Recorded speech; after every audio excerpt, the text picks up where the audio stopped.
because we're so used to making things better, leave the world a better place than when you found it, sort of thing. I want to be of service to other people, and all these dreadfully hazy ideas.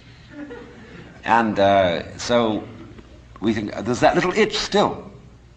But supposing instead of that,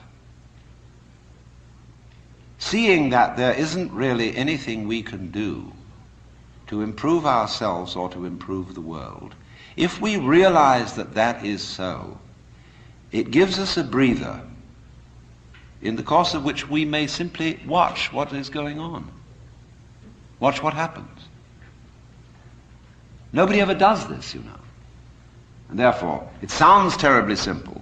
It sounds so simple that it looks as if it isn't worth doing. But you ever just watched? Watch what's happening, and watch what you are doing by way of reaction to it.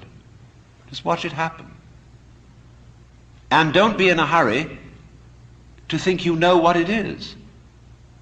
In other words, people look at say, oh, that's the external world. Oh, how do you know? The whole thing, from a neurological point of view, is a happening in your head. That you think there is something outside the skull is a notion in your nervous system. There may or may not be, but it's a notion in your nervous system. You think this is the material world. Well, that's somebody's philosophical idea. Or maybe you think it's spiritual. That too is somebody's philosophical idea. This real world is not spiritual. It is not material. The real world is simply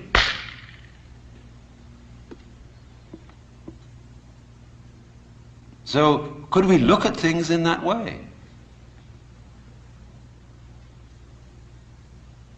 Without, as it were, fixing labels and names and gradations and judgments on everything, but watch what happens. Watch what we do. Now you see, if you do that, you do at least give yourself a chance. And it may be that when you are in this way freed from busybodiness and being out to improve everything, that your own nature will begin to take care of itself. Because you're not getting in the way of yourself all the time. You will begin to find out that the great things that you do are really happenings.